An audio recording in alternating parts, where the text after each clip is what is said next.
Hi, welcome to your anatomy training for Pilates instructors. My name is Elizabeth, and I will be your teacher for today. To preface today, we're going to be going through basic anatomy for your Pilates teacher education. There is so much more anatomy to come from what we will go through today. And to already answer the question before we get started, there will be a second course specific on pelvic floor and pregnancy and postpartum conditions pertaining to anatomy and those types of things, because that is definitely a big question that always comes up in these trainings. So just so that you know, be aware that is also something that you will have access to. So for today, our goal is to cover basic anatomy, talk about some different injury conditions that you should be aware of to help you with your clients, or just to be aware of. So if they bring something up when they come to the studio, you don't feel unprepared, or you feel prepared to maybe guide them in the right direction. So just to give you a little background about myself, I have an undergraduate degree in athletic training and exercise science. In 2009, I graduated from the University of Utah with my doctorate in physical therapy. I specialize and work predominantly in orthopedics and women's health. I have secondary trainings in pelvic floor rehabilitation, as well as pre and postnatal and women's rehabilitation specifically. I've been a certified Pilates instructor since 2012 through the Crosswhite Pilates training program. Overall, I'm just an active individual. I love skiing, golfing, biking. I've done a handful of half marathons and one marathon. I love being a mom, and Pilates, just when I discovered Pilates and got into it, it really, I felt like, helped me with so many other areas of fitness and wellness in my life. And that's where I just really wanted to become an instructor and bring it into not only like my physical therapy practice, but just to really help people with wellness. And I think it's a great form of exercise on its own. And then also, in addition, it's a great form of cross training for people who do weightlifting, running, biking, everything. It's just a really great form of exercise. So it's a nice thing to be able to do. And I'm glad that you guys are going through it. There's just a few quotes on your next slide that you can kind of read. People of over time, I think it's really special and unique when we're in the wellness sector. We're really helping people not only improve their lives, but improve their health, improve their flexibility, improve their strength. And over the years, I've had lots of people, and one client in specific said that it's less expensive to go to Pilates and stay healthy than it is to get injured and go to the doctor and pay copays and having all these things. So we're really in a unique setting to really help people get stronger, stay strong, stay healthy. A few things, as your role as a Pilates teacher, you want to be, welcoming, inviting, a good role model to them. Come to classes, be part of the community, be a good example, greeting them, being happy, educating them on the Pilates exercises and their exercise plan. You want to be an example of just overall like good health, well-being, be able to modify and progress. So be able to modify one client and make another client up level and make it more challenging. So really being aware and really just involved in the whole class, small class, private class, whatever session it might be. And then also being able to get to know your clients, knowing about if they have any injuries and things that they you might need to be aware of, or what their goals are, like what do you want to get better at that you feel like we can work on and help you get stronger at, or what exercises are challenging but you want to get better at, and creating plans that really help people so they feel successful. So getting into the nitty-gritty, going to your definition slide, we're just going to define a few things, and that will kind of help as we go through different movements and talk about things. So when we talk about anatomical position, we are referencing the body standing up, palms forward, feet just kind of hip distance apart. So this is kind of our anatomical position. And then from here, we talk about 3 planes of movement. We have our frontal plane. So that's what we think of most of the time. So if I have a plane of motion that separates me just right through the middle, in that plane of motion, I'm going to be doing flexion and extension. So that's in my frontal plane of motion. So I'm doing flexion and extension. And then we're going to have our sagittal plane, and that's going to cut me in half down the side. And in that plane of motion, we're going to have like side bending or lateral flexion. We're going to have abduction and adduction of the arms, legs, those types of movements. And then lastly, our transverse plane. And that just cuts us in half through the middle. And that's where we're going to get a lot of our rotational movements of the arms, rotational movements of your hips. Location terms that you'll hear a lot, or you'll kind of maybe reference. Anterior and posterior is going to be anterior is front, posterior is the back. Medial, lateral is going to be towards the middle, and then lateral is going to be towards the outside. Superior and inferior, superior being towards the head, inferior being towards your feet. So just referencing different directions, and you may hear different instructors or different people, or you may reference those things in different trainings or things as you go along. So again, then on your next plane, you can kind of see those kind of planes of motion and how they cut the body. Not something that you're probably going to like say to your clients, but just important that we do. We are three-dimensional, so really important when you are putting together your class plans. I think the really unique thing about Pilates is that we live in a world where we do so much flexion and extension based movement. And in Pilates, we really want to encourage, and it's built into not only just the classical routine, but contemporary routines, that we move in 3 dimensions. We do side bending, we do rotation, which are so many things that sometimes aren't traditionally just put into a regular movement, or people just forget that their bodies move those ways. So thinking about that. On your next slide, there's a little bit of a demo of a posture diagram. So sometimes people might say, well, what does my posture look like? Or what should my posture look like?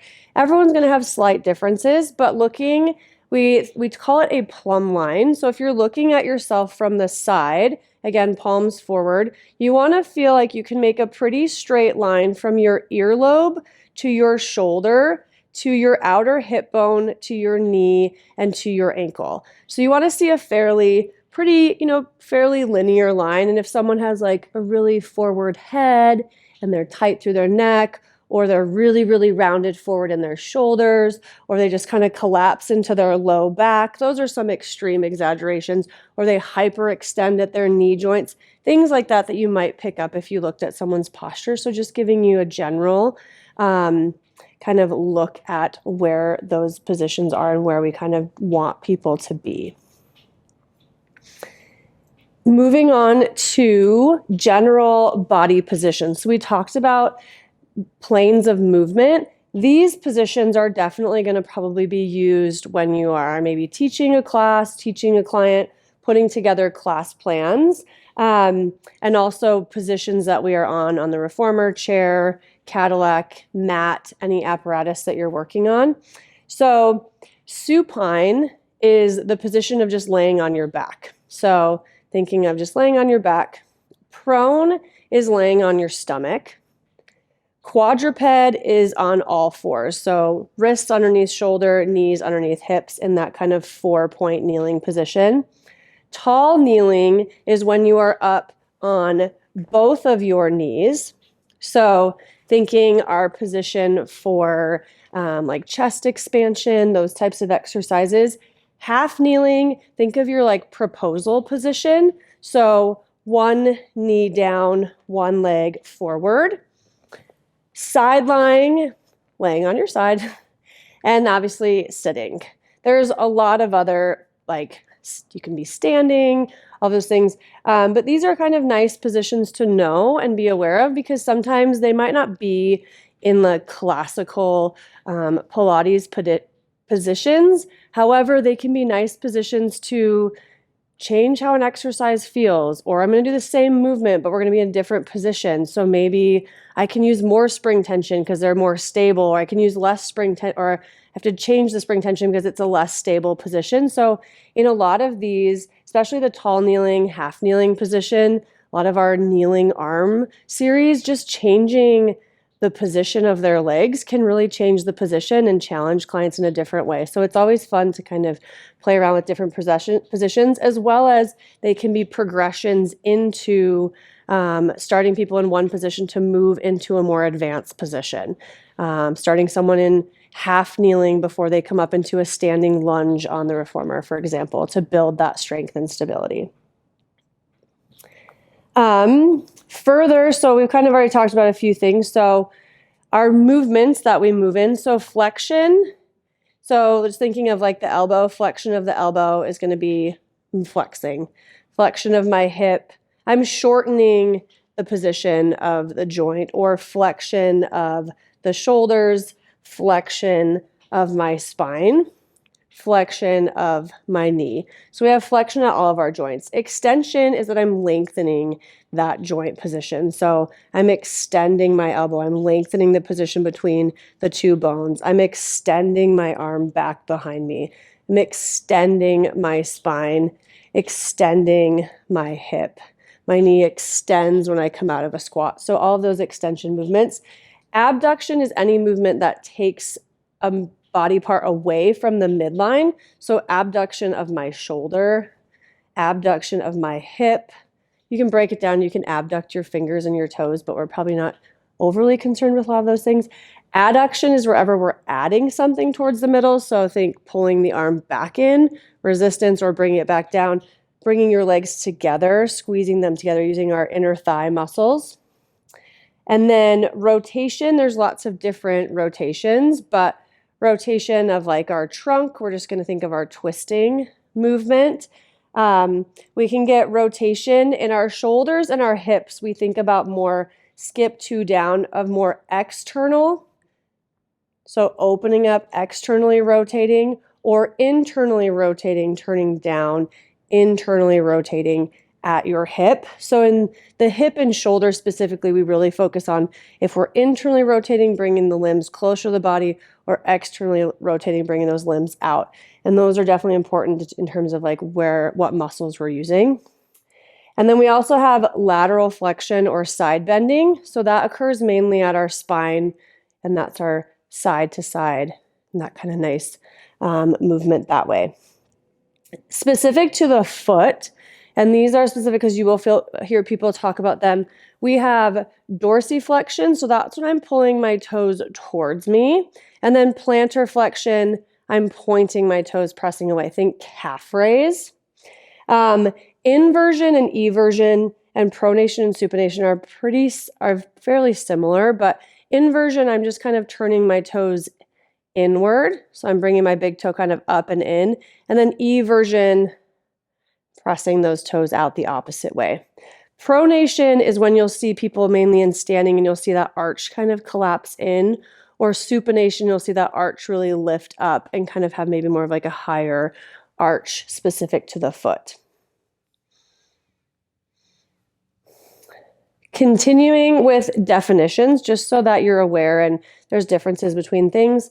Bones, most people should know hopefully you know what bones are. Bones are a skeletal structure. They're kind of like internal, like framing. If you're like thinking of like building a house, your bones are the framing of the house.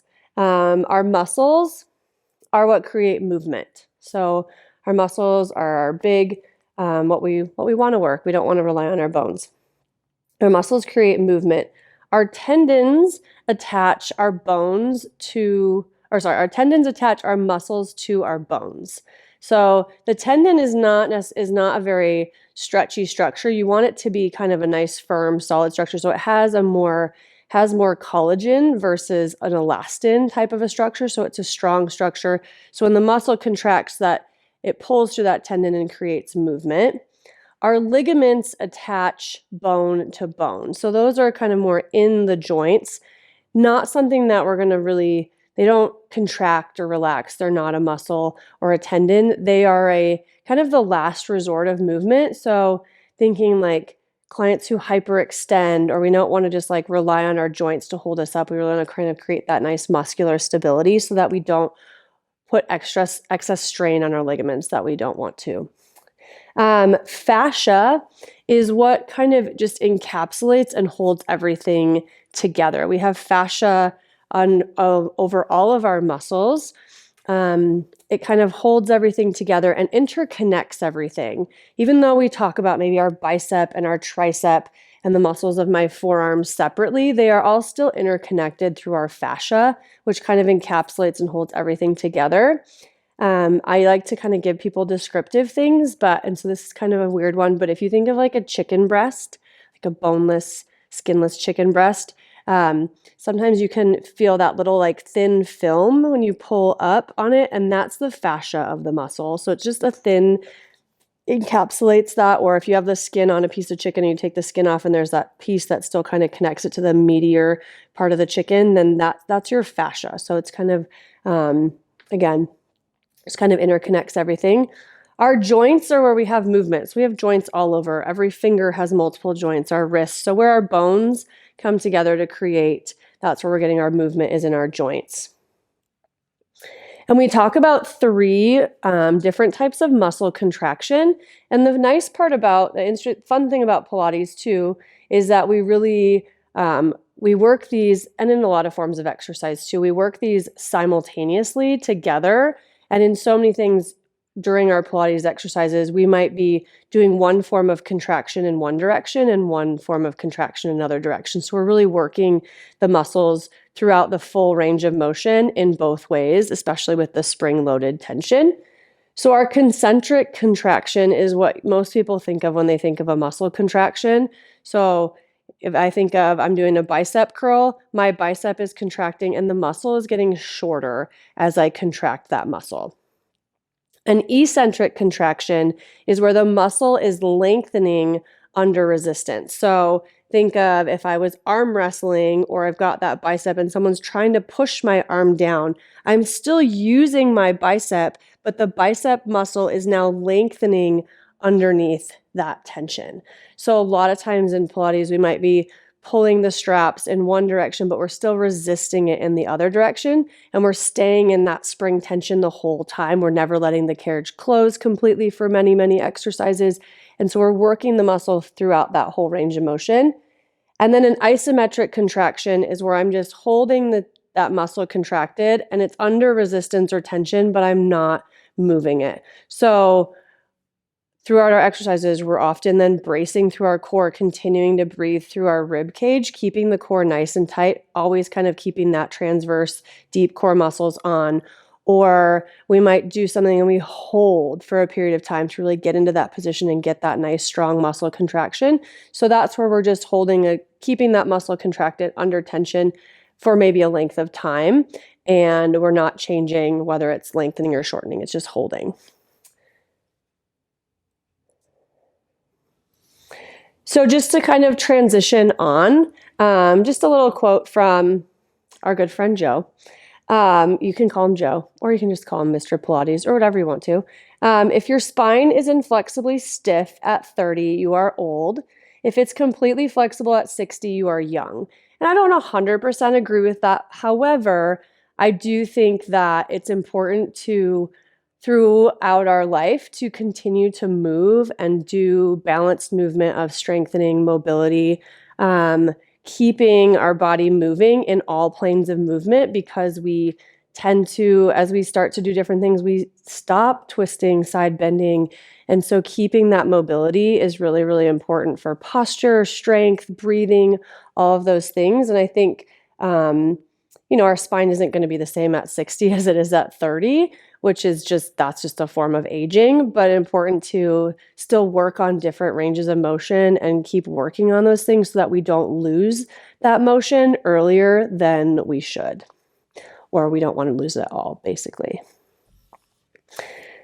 So now we're going to get into kind of joint by joint, moving through kind of the bones of each joint, muscles, and kind of get into each body area a little bit more specifically.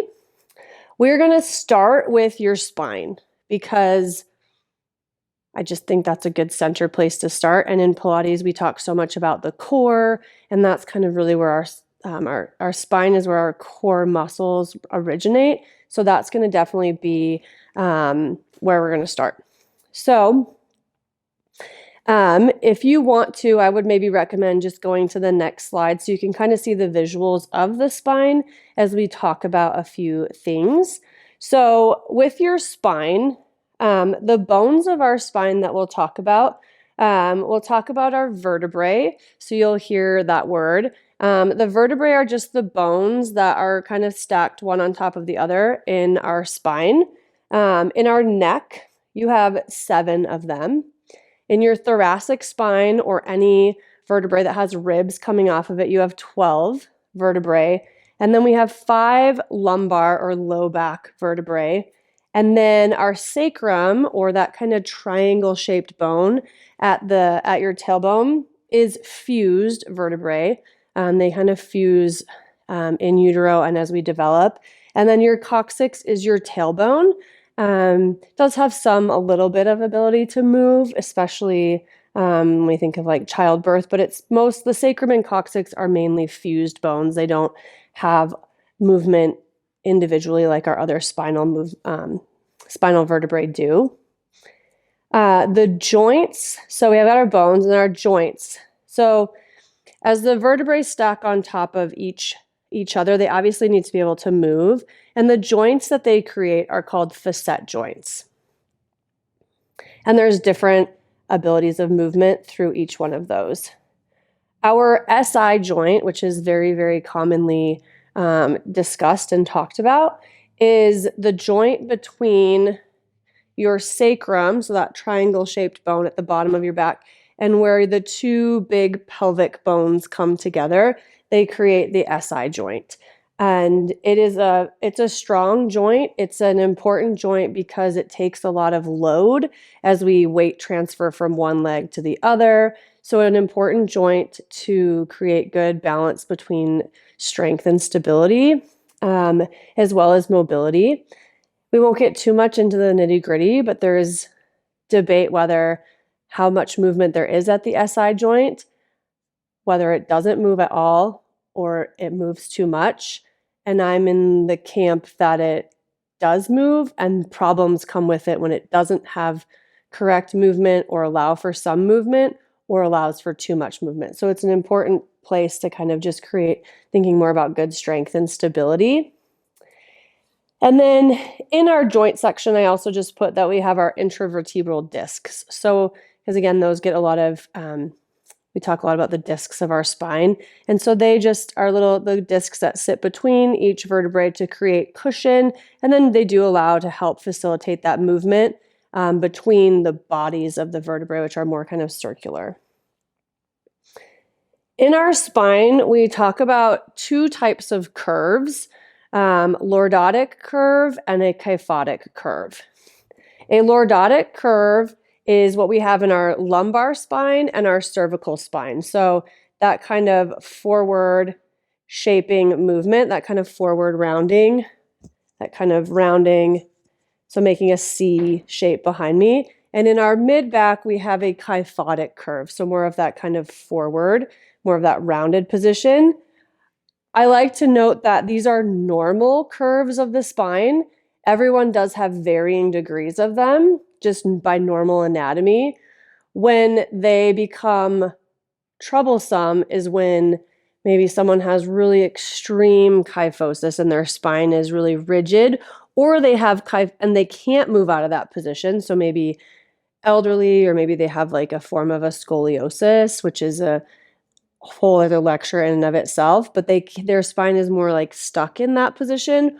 Or maybe they're more kyphotic because their postural muscles are weak, their core is weak, and they can stand up straight, but they have a hard time, so they end up back in this position. So important to know whether or not somebody can move in and out of that position, or they're more rigid and stuck in that position. Or in our lordotic positions, is my head really, really forward and I'm really increasing that position and I'm straining am I tight through muscles, weak through muscles, or in the low back? Do I have more of that kind of like tilting motion? And again, is this kind of more my normal posture, or can I move myself out of there? So being aware, maybe then how your clients move, because sometimes you might try to be, if their spine doesn't have the mobility just based on their natural anatomy, if we're trying to force them into a movement, we might just have to find a different way for them to move versus if they can actually move in and out of the position. And that's more of a muscular strength and control issue. That's a lot easier to deal with. And Pilates is a great thing for them to do then. So we kind of on this next slide, your common injuries in the spine. We did kind of touch a little bit on that, like thoracic kyphosis that's already there. You'll hear clients come in and talk about they may have had disc herniations. And the disc herniation is, yes, there can be, so if you think of your two vertebrae and the discs that are in between to kind of create cushion between them, that disc herniation can be anywhere from just a tear in that disc tissue, and that may be enough to create some back pain or even some of the nervy type symptoms, sciatic type symptoms that people might, or referral symptoms into the arm or leg that people might describe. And you might not even see anything, might not see anything on imaging, to where that disc tissue kind of starts to protrude out of the space where it's supposed to be. So there can be ranges of that. If somebody comes in and they are symptomatic, probably wouldn't be unless they're working with you specifically, and you can kind of tailor some things. If they're symptomatic, probably wouldn't want to be like aggressively pushing that for the moment. But if they've had that in their past, being aware of then, making sure like, okay, we don't want to irritate that or cause injury, and they're coming to Pilates to strengthen their core.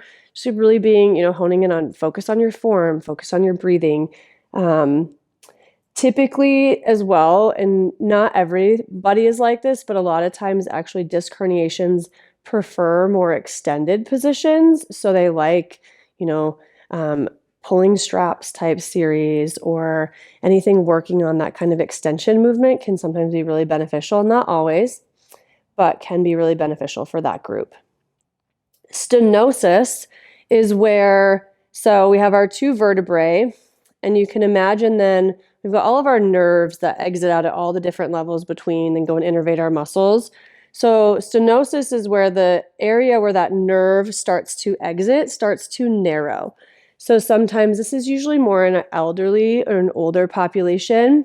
And that can mean, I'm saying like maybe like 60 plus. So a lot of times you might see some of these people who are coming to Pilates and they're healthy and they do these things, but they might start to have some of these things set on.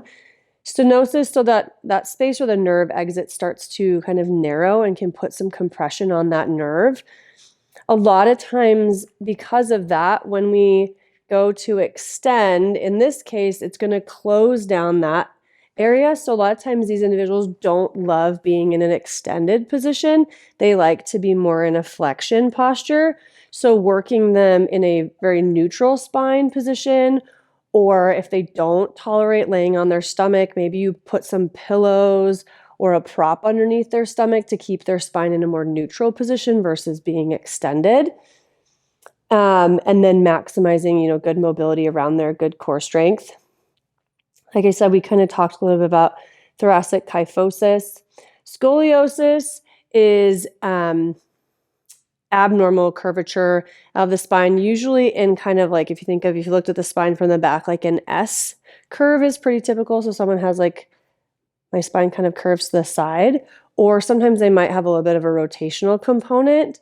Scoliosis, if you find that you are working with a lot of clients with scoliosis, I would highly recommend that you seek out a training that goes into scoliosis specifically, because there are so many different aspects of breathing, positioning. The general rule of thumb, as a lot of clients will come in and they maybe have a small scoliosis or maybe a more severe scoliosis, is I usually just like to educate them on if we're doing a rotational movement or a side bending movement, you're going to have a side that doesn't move like the other side because they have a side of their spine that's shorter because of muscles being tight or the length or the position of their spine, so they can't move as well one way versus the other. So letting them know, don't feel like you have to force the movement because most likely they're not going to change their scoliosis significantly. There is an ability to change that, or also making sure that they are in a nice neutral posture, and just supporting getting that good balance on side to side of muscle symmetry as much as possible. Low back pain, probably the majority of your clients could possibly come in and tell you that they've had low back pain at some point. It's a very common, and there's a lot of things that can go into it. A lot of times it can be more of just a general, muscle strain or something like that. If they come in like, yeah, I was doing some yard work or something over the weekend or doing something and I just my back is sore. Generally, they're probably going to be okay to continue to do your Pilates class. Maybe just let them know, hey, if anything bugs it today, maybe take an extra spring for support or do the modification versus the full exercise, especially if they're still feeling some soreness. But a lot of low back pain, and the best practice is really to keep moving. So not avoiding movement, but to do movement that's healthy.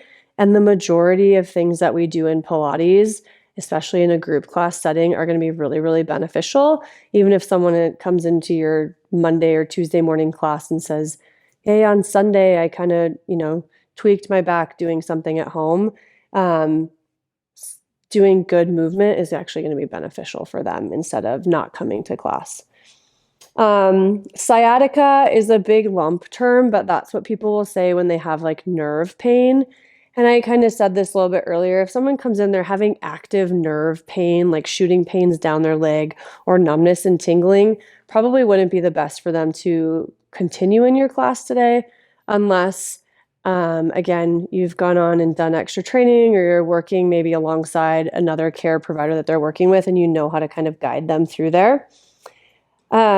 And also, I would say if you have a client that has that, I would recommend that if they haven't had it looked at, go in and kind of make sure that their symptoms are looked at so that they know where it's coming from. And then there are a few different surgical procedures. So probably the most common surgical procedures you'll see is that someone has a disc surgery to go in and remove that disc tissue if it is so much protruding and irritating the nerve. And then spinal fusions where there's instability or structural issues with the spine and they need to go in and fuse the joints. In that case, being aware that obviously if they have vertebrae that are fused together, they are not going to have movement at a certain area. And I've met clients in the past who have had spinal fusions and they're not going to flex and extend and twist like everyone else. So I want to maximize their hip motion so they can get movement from there. Or if it's a neck fusion, I want to maximize their mid-back movement so they can move from there. So being aware that you're not really forcing range of motion, you're working more on just general strength and stability. And in all back injury, back pain patients, we really do see on imaging studies with chronic back pain and post-surgical patients that our deep core stabilizers and deep lumbar stabilizers start to shut off and atrophy. So the Pilates is so good for these individuals because we really do hone in on those deep core stabilizers that they may be able to do other exercises, but they really need to focus on work that re-strengthens those. And so that's where, Pilates can be a really, really beneficial form of exercise for these individuals. Okay. And then moving on to our shoulder. So our shoulder joint is a big, big joint with lots of range of motion. There's 3 main bones that make up your shoulder joint. And so the bones of the shoulder are going to be your humerus or your arm bone. So think of your big upper arm bone. Your clavicle, so your collarbone, so coming from your sternum out to the top of your shoulder, you can feel that clavicle. And then your scapula or your shoulder blade. So your scapula is that kind of triangle shaped bone, shoulder blade, also known as And those three bones, so my humerus and my clavicle and my scapula come together to create this kind of bony ridge that you're going to feel. And this is where this top joint right here is what we consider your AC joint. And that's kind of the roof of that like ball and socket joint that we think of. The ball and socket joint is made up of your humerus and then the top of that. So we call that our glenohumeral joint. So the glenoid fossa comes off of the scapula and creates, it's a little bit of a, it's actually more of a flat structure if you look at it on like a skeletal diagram, and then the ball of my humerus. So what creates that kind of deeper socket is all of our muscle tendons and ligaments, which leads me to our scapulothoracic joint. So the articulation between my shoulder blade, if you kind of feel how your shoulder blade moves along your thoracic spine, that is not really a joint per se, because it's not like two bones articulating together with ligaments, but it's a muscular kind of coordination and articulation. And because wherever I said that kind of socket, that ball and socket joint that we think of our shoulder is predominantly composed of tendons and ligaments, it is very much, the shoulder is very much focused on and needing muscular strength and stability for movement and injury prevention. And so it's a very, the muscles around the shoulder and scapula are so important when getting people to do upper extremity stuff, planks, all of those things. So super, super important. So if you kind of look at your kind of anatomy, little diagram of the shoulder, you can see kind of where those bones kind of come together, really close to the rib cage. Muscles of our shoulder. So there's lots of muscles in the shoulder, and again, their function is so important, and they all really work together. We have our rotator cuff is 4 muscles. They each have individual names, but knowing that, and that's not super, super important. If you want to learn the names of those things, that's great.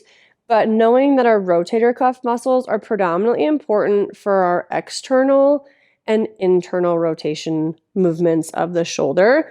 There are other muscles that do that, but that's what those muscles specifically kind of like isolate and do. The rotator cuff muscles are not big muscles. They all originate on the shoulder blade and then attach out onto the humerus. So they're not big, broad muscles. They're very small muscles by nature of their muscular size. Thinking of that, they are not our power muscles. They are not the muscles that create a lot of pushing, pulling, pressing.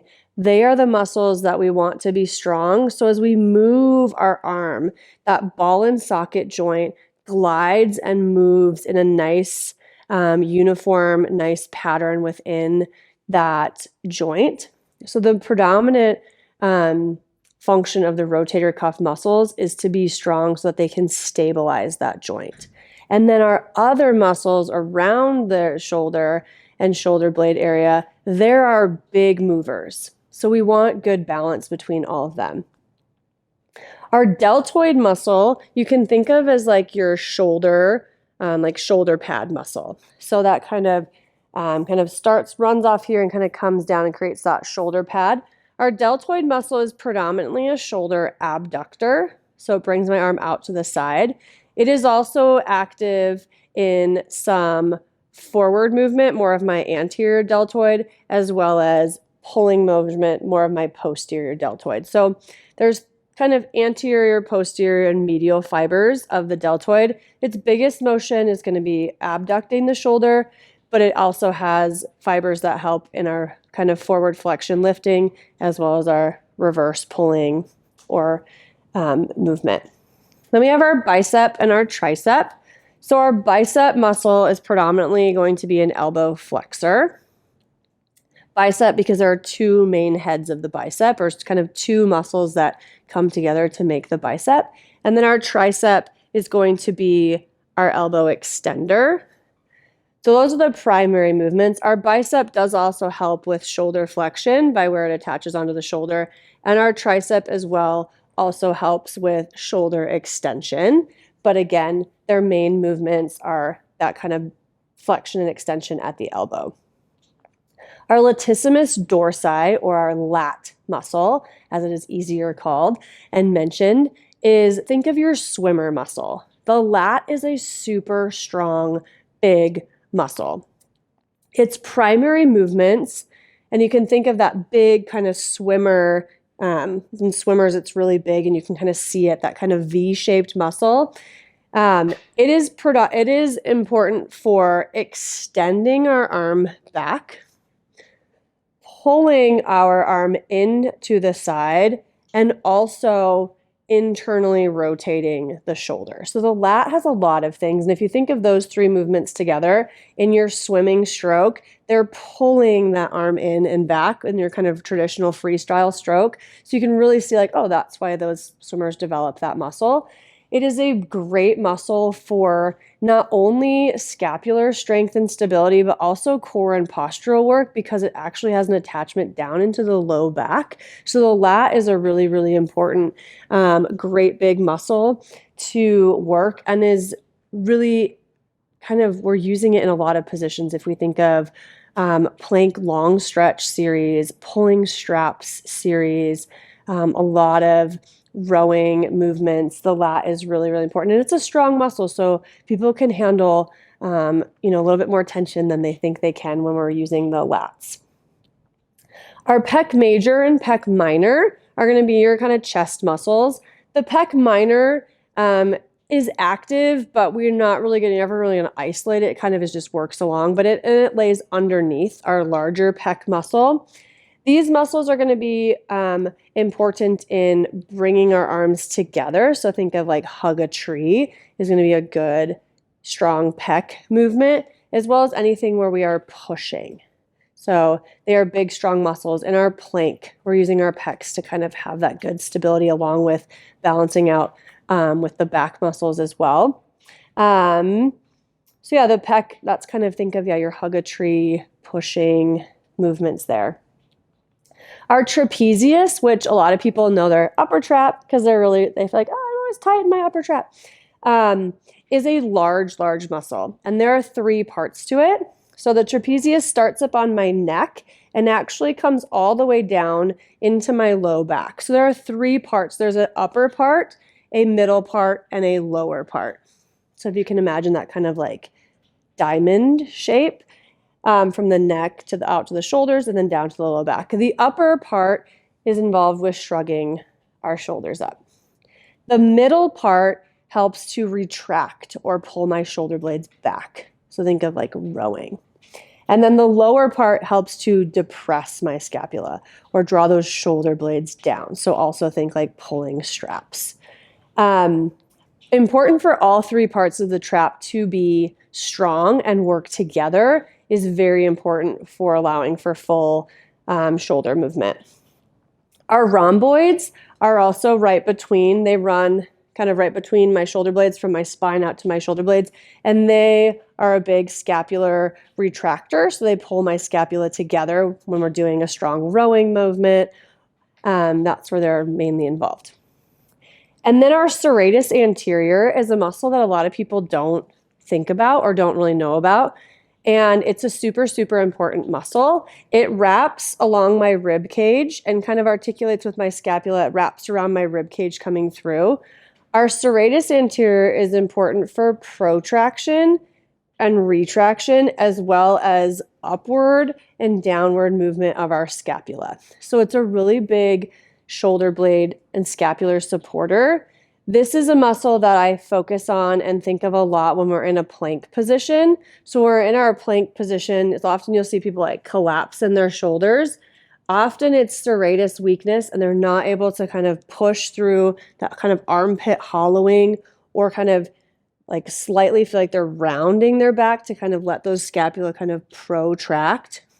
Or when I'm pushing something up, they help to push my arm up, not shrug up here, but push my arm up and pull my arm back down. The serratus is really involved in really helping with those kind of push pull, or if I'm here and I reach forward and pull back, that's all my serratus, reaching forward, pulling back. So they're really important for stabilizing that scapula when we're doing pushing, pulling motions, or in that kind of weight-bearing plank position.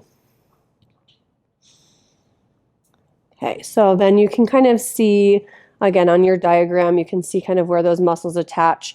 On your left-hand side are the muscles that lay deeper, and then on the right-hand side is the more superficial muscles. And you can kind of, generally, you can think if muscles are deeper and like not as superficial muscles, so deeper, closer to the joint, those are going to be our stabilizer muscles, our more kind of superficial muscles that we see like muscle definition in.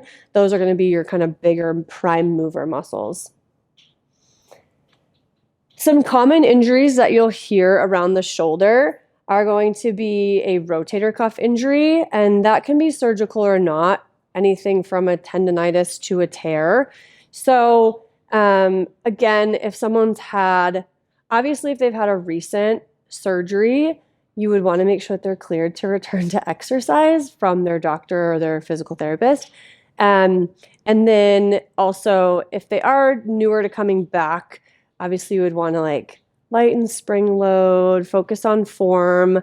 Or if they've had, or if they're like, hey, I feel like I've got this like shoulder strain, rotator cuff injury right now, and they're working with them, always let people know, like, you don't have to use the straps. You can just like go through the range of motion or lighten the spring tension. Always a great way to modify with those. Shoulder impingement, again, there's a lot of things, but basically what it means is that there's a tendon or a ligament type structure that's getting pinched and impinged upon when someone goes to move. So I move my arm up and then it just gets kind of tight and kind of pinchy, or feel like something's kind of getting pinched. And again, usually that is something where there's a muscular imbalance between strength and mobility. So hopefully it's something where they maybe are going to go work with a physical therapist or do some specific treatment, again, modifying as they're not going into that kind of an end range or impinging type position. And then shoulder instability, because of the nature of the shoulder having so much range of motion and a lot of muscular support, it can be prone to instability. So you may hear people come in and say, oh yeah, I've dislocated my shoulder before, or they'll talk to you about my shoulders just kind of don't feel stable. And maybe this is someone who kind of hyperextends their other joints, so they're just maybe more lax in their joints and ligaments. So really, really important with this, if you have people that have had shoulder instability issues, is making sure that they are not, maybe my arms aren't coming way, way behind me and hug a tree. I'm always keeping my hands kind of in front. And that's important for a lot of people. We don't need our hands to come way behind us. We want to stay in that range where we've got good, strong muscular support. This population, especially working in a very supportive, being really stable, they're nice and stable in their plank position. They're not collapsing in their shoulders. So really focusing on a lot of stability versus range of motion. Hopefully you're hanging in there. Okay, moving down. So we've done the spine and we've done our shoulders. So now we're going to get into the hips and pelvis basic anatomy. So when we think of our hips and pelvis, the bones that we think about are going to be our ilium. We have two of them. So those are your kind of like hip bones or pelvic bones that people think of. Like our big bones are kind of like wings if you look at them on x-ray. And then our sacrum, again, our triangle shaped bone, because those ilia and our sacrum make that SI joint. And then our femur is our long leg bone that when it comes up with that ilium creates that kind of femur or that hip kind of ball and socket joint that we think of. So our joints of the hip and pelvis that you're going to hear about, again, is going to be that SI joint where the sides of our pelvis and that sacrum come together. The femoral acetabular joint is your hip joint, so that ball and socket joint where our femur and the acetabulum of the hip create that ball and socket joint. And then lastly, our pubic symphysis is going to be in the front where your pubic bone is. There is a little joint there, and there is a little bit of movement that can create there. It also can be an area where people can have injury, especially in our like pregnant postpartum population because of the changes in the pelvis. There can be some irritation or pain in the pubic symphysis. So, and it can happen in other people can have injury there as well. Lots of like runners and things too. If they're not strong, they can irritate that joint there. So just an area to be aware of. Muscles around the hips and pelvis. We're going to have our glute max. So big old glute muscle, and it is predominantly a hip extender. So extending at my hip with moving my leg back, and then also thinking of our hip hinge coming forward, keep my core tight, is my glutes that pull me back up, not coming forward and loading the low back. So our glutes are a big powerful muscle. Our hamstrings run from my sit bone to down to my lower leg, and my hamstring is predominantly going to flex my knee. It is also coming into play because it does help with hip extension. It's not the big muscle with hip extension, but it does help with that. And it also provides a lot of strength and stability around the hip. So that's why we bring it up in the hip and the knee section. Our psoas muscle runs from the front of my spine and attaches down onto my femur. And it is a hip flexor, so it flexes my hip. It is also important in stabilizing my spine, especially when we're in a sitting position. The psoas gets a bad rap for always being, oh, my psoas, my hip flexors are so tight, but it also can be weak. So sometimes a muscle that's tight is just kind of holding tension because it is just trying to do its job, or other muscles are not strong. Our core muscles aren't strong. So we're using our hip flexor to really do more core stability than we need it to. So the hip flexor gets sometimes a bad rap, but it's not always the bad guy. Sometimes there's other things going on. So again, full balancing out between mobility, strength, and stability through our Pilates programs. And then I lumped our piriformis, because that's probably the most well-known or most talked about, and our deep hip rotators. So these muscles, again, are small muscles. Think deep hip rotators, think rotator cuff of the hip. They are underneath our big glute max. They are not big, big muscles like our glute max, which is a big muscle. They are smaller muscles, and their job predominantly is to externally and internally rotate at the hip. And again, they provide stability to that joint. We always think, oh my gosh, my piriformis is so tight, my hip is so tight. And again, they can be tight, but sometimes they're not always the bad guy. They might be just having to do more work because maybe our glute max, or now talking about our glute med, our big hip abductor pulling out to the side, or our hip adductors, maybe they're not strong enough to do their job. So we're loading those deep hip stabilizers more than we need to. So again, not your place to kind of diagnose and figure this all out. Or maybe you do kind of really learn a little bit more and look at your clients and how they move. But we sometimes like, oh, you're just tight, you got to keep stretching it. And sometimes actually doing good strengthening is really what people need. So good balance between it all. So I just kind of alluded. So our hip abductors, main one being our glute med, so our outer hip muscle, and it's going to abduct my hip, pull away. Our hip adductors, there's a few of them, but just knowing them collectively, they pull the leg in towards the middle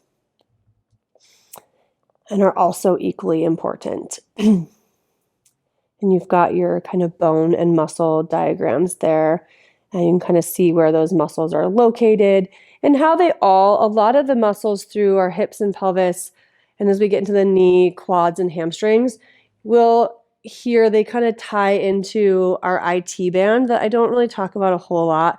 Just knowing that it's a big kind of fascial structure. It's a stability structure. It's not a contractile tissue.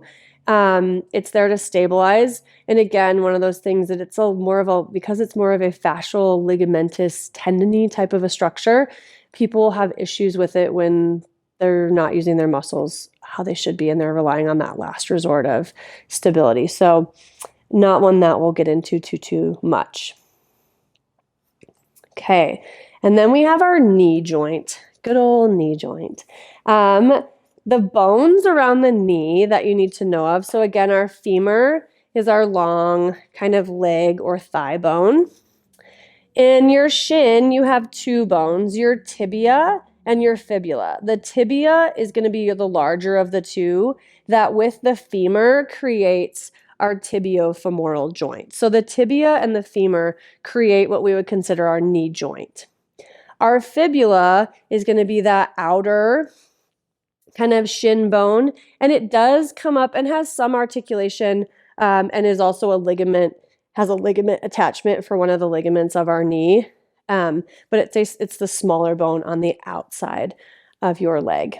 And then our patella or your kneecap. So those are the bones that we think of when we talk about the knee. Excuse me. And then I already said one, our knee joint, what we think of as our knee joint is where our femur and our tibia come together to create that joint where we get flexion and extension. So our knee predominantly just flexes and extends.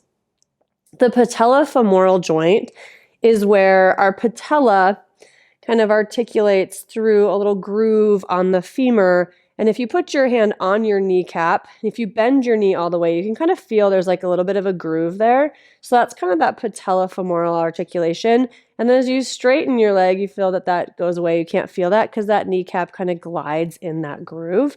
And that's going to be our patellofemoral joint. Main muscles that we think of when we're just talking around the knee. So our quadriceps. There are 4 muscles in the quad, hence quad is 4, but collectively they extend the leg. So they extend my knee, they're muscles on the anterior part of my thigh.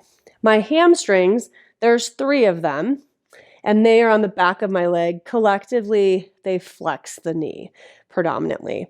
That's more important than knowing the names. If you want to go and read about more, you can. The knee, so those are the muscles around the knee. But really, the knee and the hip go very, very closely together. So our glutes are super important for knee health, and the whole leg collectively works together. But if we're breaking down joint by joint, that's what you'll kind of think about. And you can see there on our little diagram, kind of the bones of the knee. And you also have, a lot of times, I didn't put it on the last slide, but we do have kind of with our knee, we have 4 main ligaments that you'll hear people talk about. The ACL is probably the one that people know of the most because that gets all the attention, and it is probably the more commonly injured ligament of the knee. The ACL and the PCL, they are 2 ligaments that kind of intertwine and wrap with each other, and they are in between. So where the femur and the tibia come together, they're in the middle. So you can't really palpate or feel them because they're in the middle of that joint. The MCL, or our medial collateral ligament, is on the inside of the knee, and that ligament attaches and stabilizes from the femur to the tibia. On the outside of the knee, there's the lateral collateral ligament, and it attaches from the femur to the fibula. So it creates that medial and lateral support. Again, we're not strengthening ligaments. We want to strengthen our muscles so that we're not relying on those ligaments as like a last form of support. We're never, just hyperextending our knee or letting the knee fall into the side. We want to have good support so we can support the leg. And you'll kind of see again your muscle diagrams, kind of look at where all those there's all the different names for each individual. Like I said, our 4 quads, our 3 hamstrings, but collectively they do the same job. And then looking closer at that kneecap and kind of where that kind of comes in. And there's a lot of, in the knee, you'll see too on these diagrams, there's a lot of fascial, ligamentous, tendinous type structure that creates a good kind of strong support around that knee joint. Alluded to originally, or when we were talking about the ligaments, so common injuries in the knee that you may hear people have is an ACL tear.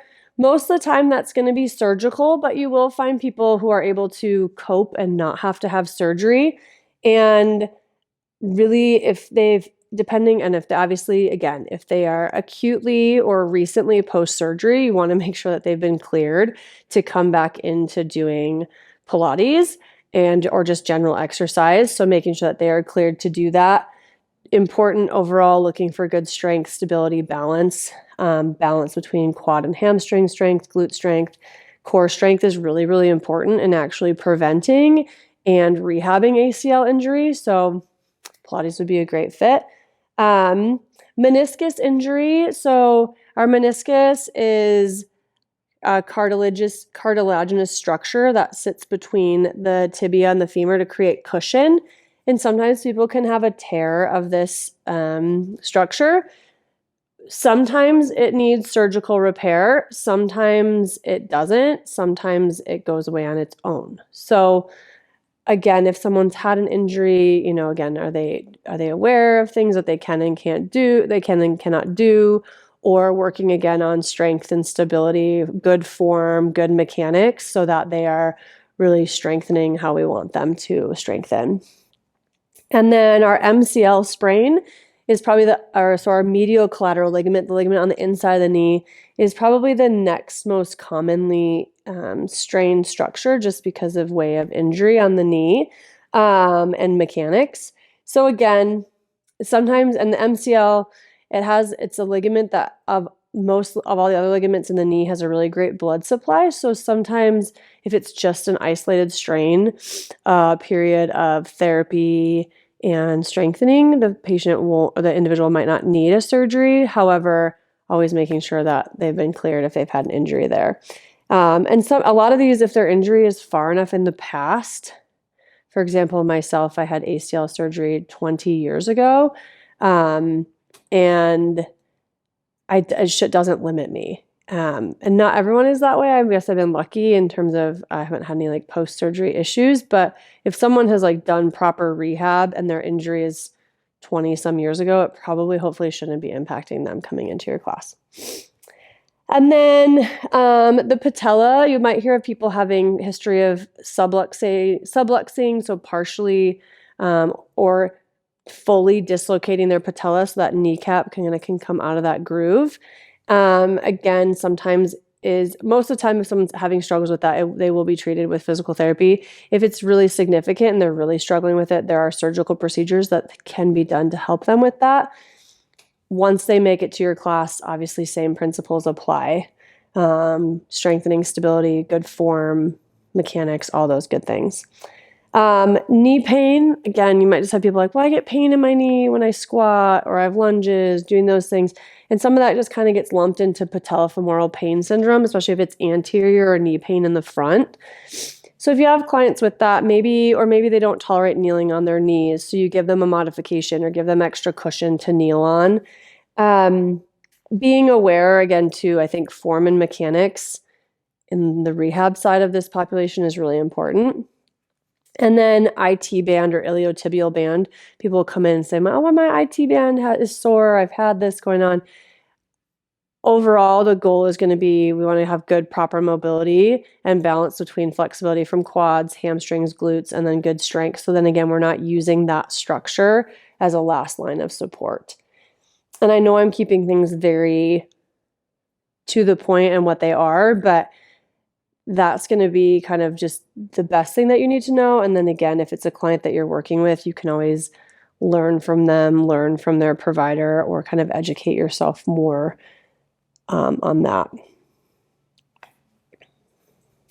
So our next segment that we're going to jump into is going to be our core muscles. So we're going to talk specifically about our core muscles, but I always like to preface this and just take a second for you to kind of think, when I say core, what does that mean to you? Or if someone was I want to improve my core strength, what does that mean to you? Or what do you think of? So just kind of take a minute to kind of think of that.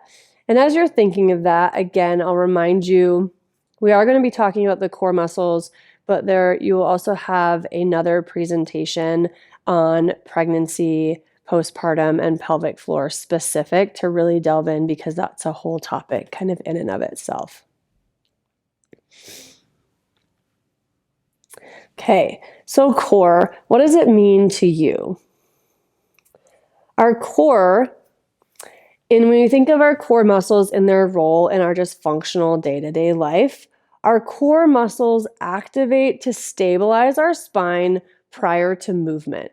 So even before I move my arm or go to lift up a weight or go to bend over, my deep core stabilizers kick on to stabilize at the deepest layer of my spine and of my abdominal cavity. They support the curves of our lumbar, thoracic, and cervical spine. So they support our whole spine and they help to absorb shock. So they decrease that stress on the vertebrae. So I'm not just loading through my joints of my spine, I'm supporting, and they allow for shock absorption.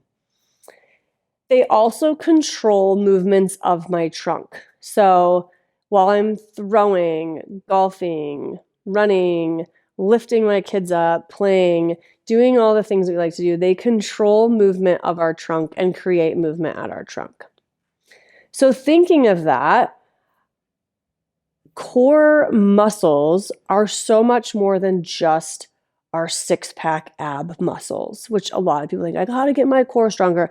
They're more than just my paraspinals in my spine that extend my spine. Our core muscles, I like to think of it as any muscle that attaches to the spine, hips, or pelvis, because that is where I'm absorbing shock through my pelvis as I take a step. I absorb shock, or as I'm running, my lower extremity shock comes up through my pelvis into my back, and I'm controlling so I'm not just collapsing through my spine as I run or walk. My core muscles, if I'm throwing, again, they stabilize and allow me to twist and transfer that movement. So anything that attaches to my spine, hips, or pelvis. So in essence, any muscle from my neck to my pelvis. So anything, we've talked about our glutes, some of our scapular shoulder muscles, and then yes, our abdominal muscles, our back muscles, but collectively they all work together.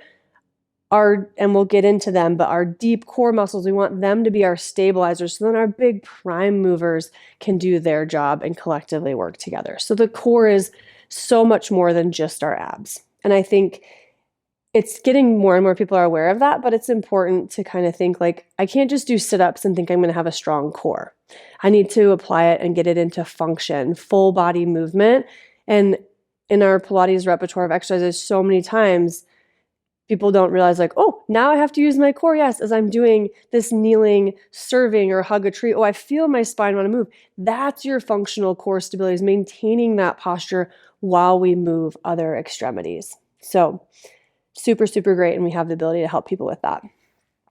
So when we think of our muscles of our core, we're going to start with our anterior muscles, or kind of our abdominal muscles. So first, starting deepest muscle, we have our transverse abdominis. I like to think of this muscle as our corset muscle. Its fibers start at my spine, and they attach up onto my rib cage, down to my pelvis, and their fibers run all the way around, and they run in kind of this direction. So my fingers coming together. So when this muscle contracts,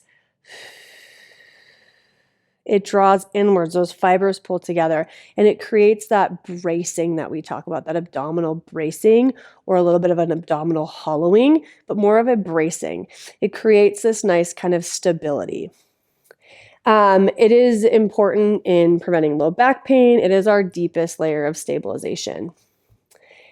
Next layer out, we have our internal and external obliques. And again, they do come from the back along the rib cage, but now their fibers kind of come in at more of a diagonal.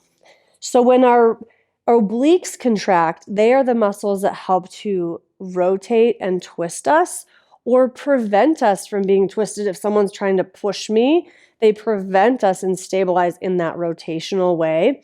And they also do a little bit of side bending, but predominantly rotation.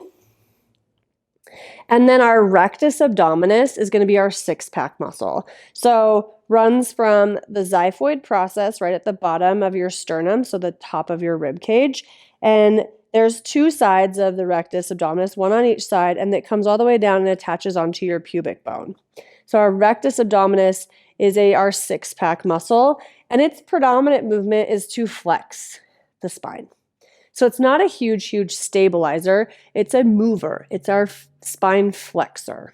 So the six-pack muscle, and kind of proceeding into like pregnancy, the six-pack muscle, the space and the tendinous ligamentous tissue between the two sides of the rectus abdominis is called our linea alba, and that is where we will get the separation during pregnancy that does occur so that our belly can get larger and our muscles do stretch to create space to carry the baby. So an amount of separation is normal, and that's where that occurs, is between the tendinous ligamentous structure, the linea alba, that connects those two sides of the muscle belly.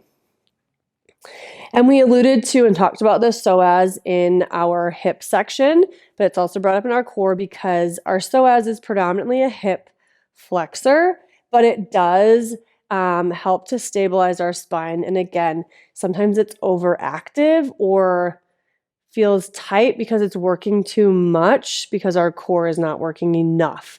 So maybe it doesn't need to be stretched. We just need to get other things strong around there or balancing that out so that people are feeling the work in their core versus just in their hip flexors. But feeling work there isn't wrong in some of our exercises because those muscles are working.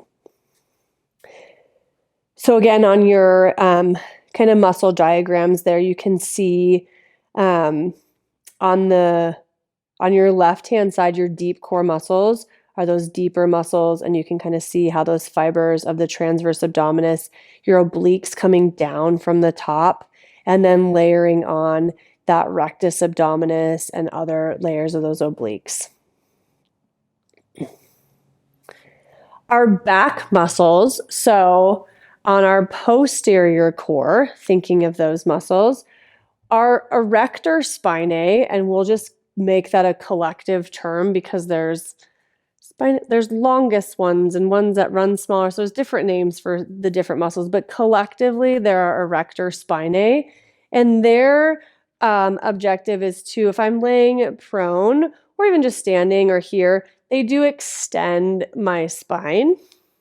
Again, when I did earlier our glute variation, when I'm coming into a hip hinge, I don't want to use my spine to come out of that position. I want to keep my abdominals, low back muscles stable and turned on and use my glutes to come up. So again, these are not big pulling prime muscle movers. They're stabilizing. Or if I'm bending over and doing a pulling motion in like function, I want my core to be stable, glutes to be on, back muscles to be stable, and I'm getting that pull through my lats, through my rhomboids. So again, those are our big muscles. We want these muscles to be our stabilizers. They are very, very active muscles. They help to hold me upright during the day. So they are definitely great muscles. Very, very active in like pulling straps, spinal stabilization work, bird dog type exercises, or kind of like swan variations. So great to work them to strengthen them because they are super important. And then our multifidus or our multifidi. These are very, very, again, very close to the spine, and they are super important in helping to support the intersegmental rotation. So again, we said our obliques are our rotators from the outside. They're more of our big rotators, our big muscle. At our spinal, like on our spine, these connect vertebrae to vertebrae are our multifidi, and they help, obviously, as I rotate through my obliques, I'm going to get movement on my spine, and the multifidi make sure that those spinal segments are stable and rotating versus trying to push on too many of those joints.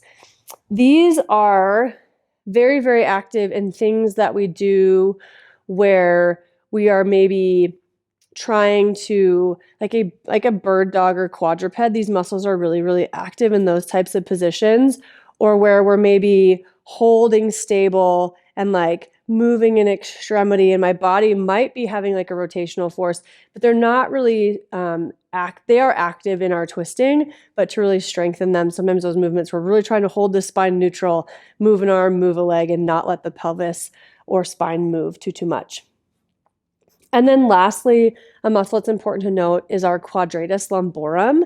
I like to think of it as the tent muscle. So it is important in side bending. So it helps us to kind of side bend or laterally flex. And it comes and it starts up on the rib cage. There's one on each side. starts up on your rib cage and runs down to the top of your pelvis. So the reason I call it the tent muscles, if you can think of your spine in the middle and your rib cage up here, your multifidi kind of come down and make that kind of like angle of a tent looking. So that is your quadratus lumborum. So again, you can kind of see quadratus lumborum, your kind of deep spinal stabilizers on your left-hand side, spinal extensors as they get larger. And then if you can think of these two diagrams, these are your spinal mover, like extensors and muscles. All of those muscles that we saw back on the slide with the shoulder, like from our lats to our rhomboids and our trapezius muscles, those all lay on top of this. So if you just kind of think like layer by layer, how much muscle support is between just our skin and our spine. There's so many layers of muscular support. So some of these muscles aren't very big if you think of like how much space is there. So just kind of think of these muscles now as a deep layer along the spine. And then now we've got our lats on the outside, rhomboids and trapezius muscle. All those back muscles lay on top of all of these muscles or layer on top of them all. So that's going to be your big anatomy, muscles, joints, general function of muscles. So when you're practicing your exercises, thinking about what muscle am I using? Am I using my glutes in this lunge or this squat? Am I lengthening my hamstring? Am I contracting my hamstring? Am I using my quad? Thinking about what muscles that you are using.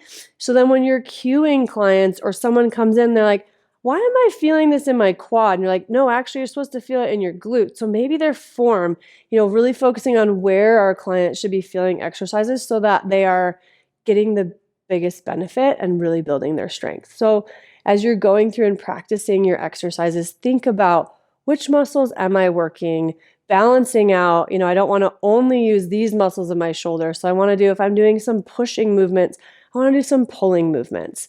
And that kind of leads us into our kind of Pilates fitness teaching concepts. So things that we want to create in our workouts to make them effective or make our classes effective. We want to think about balancing out like lifestyle and creating workouts that maybe counteract like common imbalances and weaknesses. So, we do live in a world where we do tend to be, sitting a lot. So, working on spine extension or back strengthening, postural strengthening, because we do so much. And we also do, even if we're not sitting, we do more like pushing type things. So making sure we're working the spine, working the glutes, muscles that actually tend to be more commonly weak in people. Consider what we need at each joint. So there's a slide on the next one where you'll see, we'll kind of go through that a little bit. Correcting postures, so correcting clients' postures to make sure that they are in the right form. Like I said, if they're feeling it in their quad, their quad should be working in a leg exercise, but if we really want them to feel it in their glute, correcting their posture so that we can work the muscles that we want to work. Incorporating exercises that encourage muscle strengthening to support function. So thinking, movements, especially when we think like classical to classical contemporary, more of our contemporary Pilates, how do we combine these? Like we're doing pushing, pulling things. So getting people in positions that really transfer over into their function and make them feel stronger and kind of thinking multi-movements. So like squatting with rowing or doing multi-joint movements instead of just like single side, even though single side is good to balance out muscular things, but really thinking of incorporating some functional things into every class that we're doing. So here, when I talked about thinking about what is needed at each joint, so we think about, and this isn't always, but this is kind of generally, if we think of like a good balance, our ankle joint, and we didn't specifically look at the ankle because it's kind of gets a little bit there's a lot of different things, but our ankle, we want our ankle to be mobile. I want to be able, so I can, when I come into a squat, I can bend at my ankle. I want to have good mobility and flexibility at my ankle, and I want to have good strength too, so that it's a good stable. So the ankle, we want a good balance between mobility and strength and stability. Our knee joint, again, is a strong joint and it's a big joint, but it follows a lot of what the hip, and it's not a joint that has a ton of, because it basically bends, flexes, and extends. It doesn't have a huge excursion of movement. So we want to think of our knee joint being nice and stable. We don't want it to feel all wobbly, or we're doing lunges, it's kind of moving all around. We want our knee joint to be nice and stable. Our hip joint, this says mobility, and I would say the hip, we do want the hip to have good motion, because if the hip is tight, then sometimes we'll put more force on the knee or more up on the low back. So you do want the hip to be mobile. You do also want the joints around there to be nice, or the muscles around there to be nice and strong, the glutes, all those muscles to be nice and strong. We want our lumbar spine to be stable. Our lumbar spine has movement. It has more movement in flexion and extension than it does in rotation. So we want to really make sure that we're stable. So again, when I use the example, if I'm just standing here and I'm going to rotate, if I just rotate through my lumbar spine, I really only have about 20 to 30 degrees. And this is like where the joints of my lumbar spine just don't move too much more. But I get full rotation by getting more movement through my hips and my upper back. So you get that kind of full collective movement. And then our thoracic spine is where we get a lot more of our mobility. So really maximizing some mobility there. Scapulothoracic, or like shoulder girdle area that we talk a lot about, we want that to be stable. Like we talked about when we're planking, doing those things, we're not collapsing through our shoulders, putting stress up through our neck or down through our low back. We want to be really stable. And then lastly, at our glenohumeral joint, we want to have good range of motion. So I can move my arm in all the different planes, but I also want that joint to be stable, because again, of that, so much of that joint is created by muscular tendons, ligaments, support. We want it to be nice and stable so we don't put it at risk for injury. Quickly delving into just general injury definitions. So I think it's just important that you know these, just because people might come in and say things. So a sprain, if someone says they've had a sprain, they're usually referring to a ligament. And these get commonly misused, and then if they have a strain, we're talking about more of a muscle or a tendon injury. People can have acute, subacute, or chronic injury. I like to think of an acute injury, something in the last week, maybe 2 weeks. Subacute, oh yeah, I kind of strained my back like a month ago, like thinking like, kind of in maybe the last few months. Chronic is going to be longer, maybe something that's been going on for even maybe 2 months, or long standing, like I've struggled with back pain on and off for the last 15 years. And sometimes they might be stable, but they go through like acute flare-ups of a chronic pain that they've had and they've struggled with for a lot over years. But knowing that there's different things, and also important to know that sometimes someone maybe had, has struggled with something for a long time, but again, their pain, as long as we're not making it worse, getting them stronger, getting them more functional is only going to benefit them. If someone's coming in saying they have like radicular pain, numbness, tingling, sharp shooting pain, that's going to be more nervy pain. And again, probably wouldn't want them to be just jumping into a group class or participating if they're having active symptoms. Tendinitis, you'll hear tendinitis, that's just an irritation or an inflammation of the tendon. Again, there can be acute to chronic types of tendinitises. Fracture is going to be they've broken a bone. And again, obviously they wouldn't be coming if they have a broken bone, but if they've had a fracture in the past, they'll be talking about a broken bone. And then a dislocation versus a subluxation. So dislocation is where a joint comes fully out of place and it needs assistance to get back into place. Subluxation is kind of a joint. Sometimes people are like, well, I just feel like I have an instability, or their joint kind of comes in and out.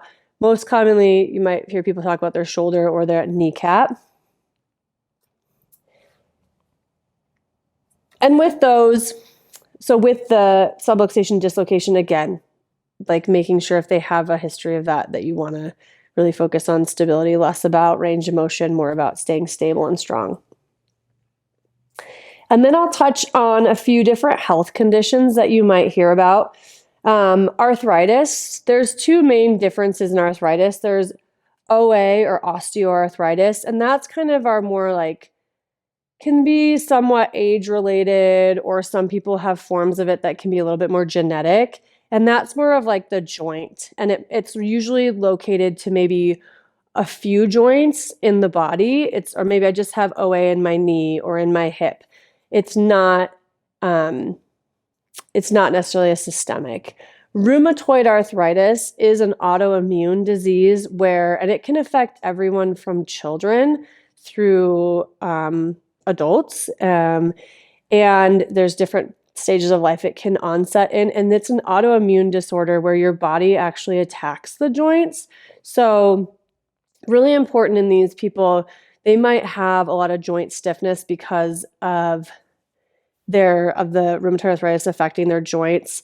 I've known clients who, they lose all mobility in their wrists. So individuals like this, being aware that Pilates is great for them because we want to keep them strong and mobile. But maybe if they have a wrist that doesn't move, maybe they really know that they really can only do like forearm planks, or we have to have their wrist in a neutral position on the foot bar, on the box if we're doing plank type positions, so that we're not putting more strain on that joint. So that's just an example. Osteoporosis, osteopenia, important to be aware of, especially, I think if any really, and it can affect men and women. Osteopenia is lower bone density than should be there for someone's age. And then osteoporosis is a more extreme form of that, where their bone density is so low that their bones can become more brittle. And important to want to strengthen, do weight-bearing exercises, load exercises, good functional strengthening movements with these. And again, this is a topic too where there's lots of good training out there and information into how to properly load. And maybe we'll do some education on this as well. But osteoporosis is a thing to be aware of. And I would say definitely if you're working with clients who are older, but even if you're working with clients who are maybe younger, people who are at high risk for this are individuals who maybe struggled with like eating disorders when they are younger. We really build a lot of our bone mass up through our 30s. And then to maintain that, we keep exercising, doing weight-bearing exercise, resistance exercise, impact exercise. But if we struggled with an eating disorder and we maybe weren't getting proper nutrition in our early teens or earlier life, and we didn't build up as much bone density, we don't have as much in that bank to take from. So important just to be aware of. I put on here hypermobility syndromes. There are a few different disorders where individuals just have more tissue laxity, and they hyperextend. You notice there's those clients who hyperextend at their elbows, they hyperextend at their knees. They can easily bend down and put their hands flat on the ground. If you have someone who's really, really mobile, yeah, maybe they can move really well and they can do all these extreme ranges of motion. However, I would say focus on getting them to be more stable so that if they're just moving into those extremes or locking out their elbows, make sure you're in a plank, micro bend your elbows. Don't just push out of that leg press or that squat and hyperextend your knee. Engage your muscles. So really making sure that they are using their muscles, not relying on their joints, so that they're not aggravating their joints and setting them up for injury later on in life. Diabetes, important to know if you have any clients who are diabetic, because again, if you need, make sure you bring a snack if their blood sugar is low or things like that. So just important to know some of those things about your clients. Diabetes is a big one, as well as asthma. Again, there's so many other medical conditions. These are just a few that I think are kind of big ones to be aware of. If you have a client who has asthma, do they have their inhaler with them in class? All those different things. So if you're doing stuff that's like a more cardio version of Pilates, and getting their heart rate up, that they're able to breathe and do those things. And just some general guidelines. So on just on injury management, if someone's like, hey, what do you think? These are just general guidelines that are pretty safe and benign to tell most people. If someone has an acute injury and you're working with them, what would you say? We talk about RICE or price. So we want to protect, couple up the area, rest it, ice it, compress it, elevate it, things like ankle sprain or something like that. Ice versus heat. There's a big debate. You could probably do both at any time, but generally for the first, if someone like strained a muscle or did something for the first like couple days, you want to probably avoid extra heat. Use some ice to kind of calm it down. And then trying to kind of, we say no harm, so like no excessive heat, doing, and it says alcohol, but like just good nutrition. Like if you've had an injury, sometimes people are like, oh, I'm sick and I hurt myself and I can't go to the gym and exercise, or I had to have surgery and I can't work out like I did. So I'm not going to eat as much food. Wrong. Your body still needs as much nutrition when you're injured, even when you're not exercising, as it does when you maybe not fully to its fullest extent, but still getting good nutrition so your body can heal. Running, again, that's not the only thing that you would avoid, but like avoiding things that are going to irritate it. Massage, especially like muscle strain. Sometimes we like want to get in the right away. Let the muscle heal. Let things kind of like relax. General rules. If a client comes into you with a new injury, like, maybe like, okay, you really are irritated your shoulder, but you still want to come to your session. Well, maybe like, don't use the resistance with the straps today. Just work on range of motion. Or if it's a private client, let's just do some more maybe leg and core work. Keep your arm out of it. You can kind of modify your sessions that way. If someone has pain that's persisting longer than a couple of days, or like a couple of weeks, like they keep coming back to class and like, yeah, that shoulder injury from a couple weeks ago. So I have 48 to 72 hours, but like if it's like not stopping pain and they're like really can't like walk or put weight on their foot, definitely they should go see someone. But it's also that like, they keep coming back after a couple weeks and their shoulder's still bugging them and they've been modifying. They should probably go in and have someone check it out. If a client has had surgery or a medical condition recently requiring outside treatment, so that could even be like a concussion, like not a surgery, but like someone had a concussion or they had a really bad illness or something like that might be affecting their ability to participate, making sure that they've been cleared by their doctor to return to Pilates and just general exercise. And then also helping them too. Like if they are coming back from a surgery and let's say they've had knee surgery and their physical therapist is like, yeah, you can go back to Pilates. Maybe like having them come say, hey, I'll meet with you like 20, 30 minutes before class. Let's just go over a few things, make sure that you feel comfortable, or do a few private sessions. What are you working on in PT? Yeah, let's make sure that you feel comfortable back on the reformer again and know all of those things. And that also comes like establish relationships, build relationships in your community, meet people, different, even personal trainers. So someone that you could maybe refer to someone if someone really wanted to work on more like progressive loaded strengthening, or a physical therapist or a massage therapist in your area, or doctors, so that you kind of, even if you might find people that they'll refer people to you for general exercise and Pilates, which is great for your business. But then also if you need someone as like a resource, you can reach out to them. Best things to prevent injury. Again, we can't always prevent that. I can never say that someone's never going to have back pain again if they do Pilates, or I'll get so much stronger. But generally, when we're thinking of injury prevention in terms of inside your class, in your studio, where you work, where you are teaching, being aware of your clients, getting to know them, their history.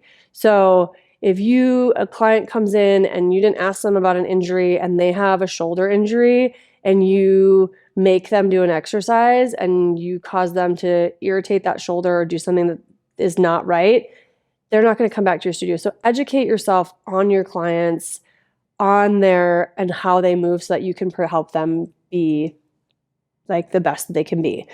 Also educate your client. Again, if you have, mixed level classes, which are awesome, and we love that.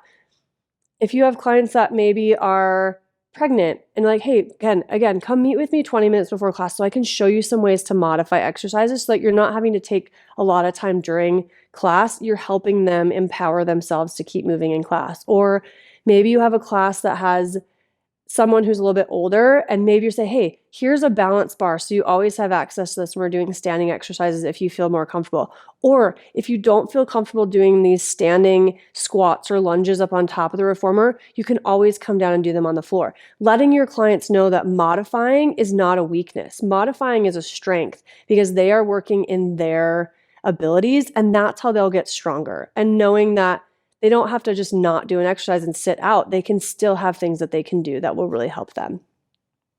Being an observant teacher, adjust your clients, give them cues, give them tactile feedback. help them adjust their springs. If you notice, like, hey, we're doing planks on a really light spring, but let me give you this extra spring to give you a little more support so they can really feel successful. And that's going to keep them coming back to your class. Never sacrifice form or resistance never sacrifice form for resistance or repetition. So if someone is hey, you're going to start with this heavier resistance. If that gets too heavy, switch to your hand loops or drop the straps and just keep moving through the active range of motion.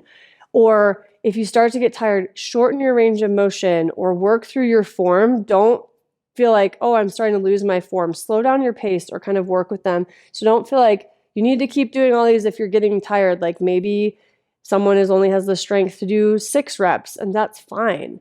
And they'll get better. Always, use the do no harm principle. It's better to err on the side of caution. If someone comes into your class and they're like, hey, and you don't know about something, like better to err and be like, hey, well, why don't you, this is your first class with me, first class to our studio. Why don't you take the modifications, rather having them have good, proper form than try to do something and you're like, well, then let's discuss further after class if there's something that you need to like look up or learn more about. And so with that, just again, generally educating your clients, educating yourself. Today was a big overview on a lot of things that really can kind of get delved into even further. On your last slide is a reference slide. And the last thing that I'll point out are 2 of my favorite manuals for just kind of having reference for Pilates exercises, Pilates anatomy. The first one, and I'll just preface this by saying I have not sat for the PMA or Pilates Method Alliance examination. That's something that's always available to people if you want to really add that extra credential. But they do have a really nice study guide manual. If you go to the PMA website, Pilates Method Alliance website, they have a few really nice, I just like their certification exam study guide. It goes over a lot of things in terms of like client interactions, learning about your clients, setting up safe practices. There's a lot of really good information in this manual, so I highly recommend this one. The other book that I really do love it's just basic. It's called Pilates Anatomy. It is by Rael Iskowitz, who is the founder of Bossy Pilates. It's just a very nice, comprehensive book. Goes over a lot of the anatomy and that we went over today. It also talks about some of the different exercises in Pilates that we teach and we go through. So it's just a really great it's meant for Pilates instructors. So it's just a really great manual that you can go to and find this book. So that's Pilates Anatomy, just a great manual of general anatomy to kind of have if you want to just reference back in terms of like, wait, what muscle is this or what muscle is that? And just kind of delve a little bit further beyond just what we talked about to have a little bit more resource kind of at your hands. And I think the biggest thing that we can always do, and through my entire career, I feel like I always learn from my clients, from my patients, from the other instructors I work with. So never feel like you know it all. Don't be afraid to ask questions. And we're always all still learning. And our biggest hope is that we're just here to create a great workout for our clients and keep them coming. So thank you so much for joining me. On the first slide of your presentation is my contact information. If you have any questions, I'm always happy to be a resource that you can reach out to. So email me, message me, and keep making happy, healthy bodies. Have a great day.